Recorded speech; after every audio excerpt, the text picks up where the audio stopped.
Hello, my name is Ray Helwig. I'm a retired postal carrier. I've also been an elder and a Bible teacher for over 30 years.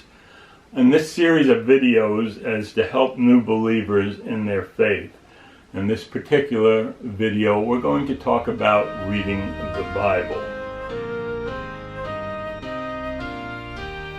There are a number of videos out there in regards to reading the Bible on YouTube. Most of those focus on technique. I'm going to take more of an approach at looking at giving you information, background information that will help your reading of the Bible be easier, both easier, and you will be able to better understand what you're reading. In John 17, which is the high priestly prayer of Jesus right before his death and resurrection, he prays on behalf of believers to his Father. And in that prayer, he makes this statement: "Sanctify them in the truth, your word is truth." Sanctify carries the sense of being made holy or being set apart for God. And the way that is Jesus is praying for that to be done is to be done in truth. And what truth? Your word. Your word is the Bible. And that makes it understandable to us for as new Christians that the way that God intends for us to grow most in our relationship to him is through the Bible and the understanding of the Bible. And to understand the Bible, first of all, we have to read it. And that is going to be, again, the focus of these next sets of videos. How can we read our Bible more easily and with better understanding? In my past experience, and I've read through the Bible any number of times, but as a new believer, I remembered I was totally overwhelmed. I was a little confused and a little bit intimidated that first time I went through. There is a lot of information. It's a big book, and I want to use these videos to see some of the things I learned along the way that will possibly help you be less intimidated and less confused, and help to give you a sense that you're not going to be overwhelmed when you begin a project like reading the Bible. My philosophy of ministry is very easily stated. I put it head, heart, feet. A Baptist friend of mine said I should be head, heart, hands, to keep the alliteration correct. But the sense is this: in order for us to change and grow as Christians, we have to have the right information first. That's the head part of it. Reading our Bible and getting the right information in our head to make certain that the changes that are coming about in our lives is going to be based on very good, sound information. And the Bible obviously is good, sound information. My hope would be that not only would this information be in your head, but that it would come to your heart. And that means that it will begin to change the way you feel and think about stuff. And that is important. The God does not only call us to an intellectual understanding of his word, but that it begins to change our ways of thinking and feeling. But even that is not the end of God's plan in our reading of the Bible. It's not only that, but to go to, as my friend would have said, hands, I say feet in the visual sense, but that should change the way we do things. That should change the way in which we make a difference in the world. Our actions should be different. For instance, those of us who have a problem with anger should no longer should be working towards a point of not having that anger in our hearts, and not acting out on that anger. In any number of ways, we should be doing things that we didn't do before, and some things that we are doing now we should stop doing. I can teach you a number of things after all of these years of experience, but most of all, this will come down to you. I cannot teach you the desire and discipline that you're going to need in order to be successful at reading the Bible and understanding the Bible. The desire has to be between you and God. You have got to have a desire in your heart to do this. And that desire cannot come to fruition or come about and be successful unless you have the discipline to let that desire come into reality. So that's on you, but I'm saying anyone at this point looking at a video like this certainly has a desire, and just know that you're going to have to also have discipline to do that. So when we come to talking about reading the Bible, the first thing we would like to address here is that which Bible should I read? If you are a new believer, you can be overwhelmed by the number of translations that are out there. And you may ask, why are there so many translations? Well, for one reason, the English language changes. If you go to the King James Bible and read a newer translation, you can see how much language has changed. And we know even from without the Bible how different our language is even from 50 and 60 years ago. The words are different. We've added new words. Different words mean different things. In my generation, and when I was in the 60s, the word bad didn't mean bad. Bad meant good. If you said that person, that record was bad, it meant it was good. So these sort of changes occur in language all the time, and translations appear because of that reason. They want to address some of these language changes that do occur. The second thing that affects Bible translations is that there are different methods of translation. For the simplest way to put this, there are translations that are word-to-word translations. They try to be as exacting as possible to the texts that they're translating. And then there's those that translate thought to thought. So that would mean they would read the section that they're translating, and they would try to put it in a sense that the person that they're translating for can understand. This doesn't seem like a big thing to us, but for translators it makes a big difference. And it's not such an easy job as we might expect. I'm going to read you an example here from a translator that will kind of give you a sense of what they have to go through. But know this, that all the translations that we have today are good translations, good solid translations. They all would be good to read, but we want to go to the ones that tend to be more word to word. But even in the word-to-word translation, decisions have to be made in those translations that don't make them exactly literal. So here's that example I was talking about. Does the phrase, "they turn not height," mean anything to you? I'm guessing not, but it's in the Bible. This is the literal translation of the opening phrase of Hosea 7:16. If you were to look up this passage in your Bible, you'd see something like this. They did not turn to the Most High. That would be the New International Version translation. They returned, but not upward. That would be the English Standard Version translation. They turn to that which does not profit, the New Revised Standard Version.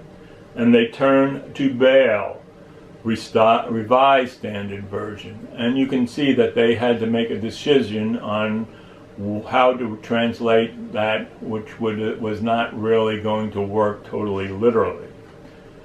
We often dream of a pure translation, free of the influence of a translator's interpretation, but as examples like this show, it's not so easy. Sometimes in order to simply write a coherent sentence in English, much less communicate meaning, a translator has to go beyond the plain text. Even when a literal translation is possible, it can be misleading.